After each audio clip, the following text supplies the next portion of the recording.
My mornings are very different from the typical person. It consists of a lot of pain, a lot of medical care, and patience. I would describe myself as not a morning person. Or do I have to lie? Because I am not.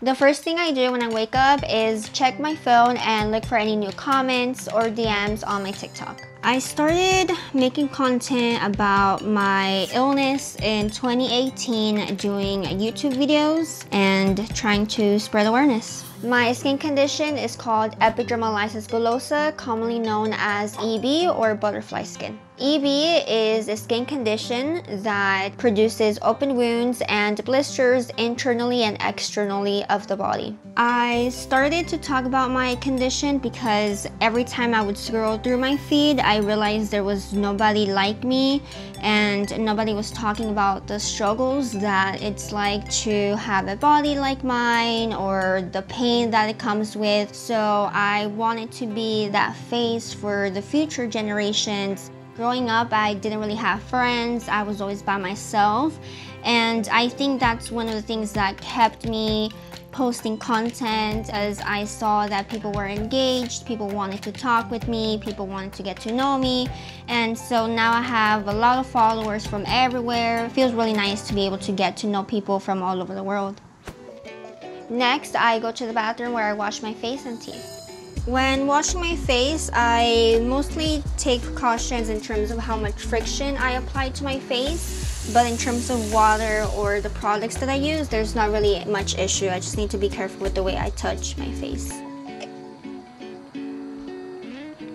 Sunscreen is really important to wear because my condition is really prone to sun sensitivity. If my skin were to be exposed to the sun and I didn't have sunscreen, my skin would turn more fragile, which would then lead to more blistering into the face or any other body part. Every morning I take my medication and formula through my feeding tube. The medication that I take is mostly for pain and itch. I take them with my feeding tube because I do suffer of a lot of blistering on the esophagus. So that prevents me from swallowing things like pills or anything that is like hard solids.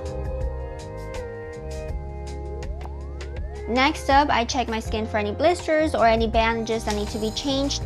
My mom helps with the bandages, and depending on the area, I can do some things by myself. The areas that are bandaged every day are my feet, my thighs, my back, and my hands. Other areas are as needed or as blisters arise. I get them multiple times a day.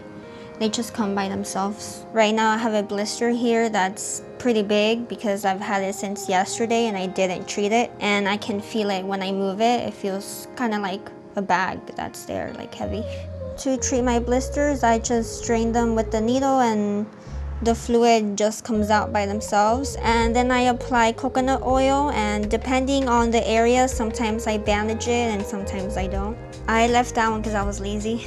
Sometimes I leave my blisters because I do it multiple times a day, so it just gets tiring, and sometimes I just want to live my life. We're almost done. I'm now going to do my makeup, which is one of my favorite parts of the day. When I'm doing my makeup, I feel a lot more confident. I forget about my pain and I'm able to feel like myself and blend in with everyone else. Thankfully, I'm able to wear any kind of makeup as my skin is affected by physical pressure or friction, not necessarily by products. I love putting on makeup and feeling glam because no matter how down or in pain I am, I feel beautiful and confident. It helps me feel like the best version of myself. Something that I would say to those feeling self-conscious about their skin is to embrace the stuff that they do love about themselves, because the people that are genuine and really care for them will not mind the way they look. I've got to go on with my day now, but thank you for joining me.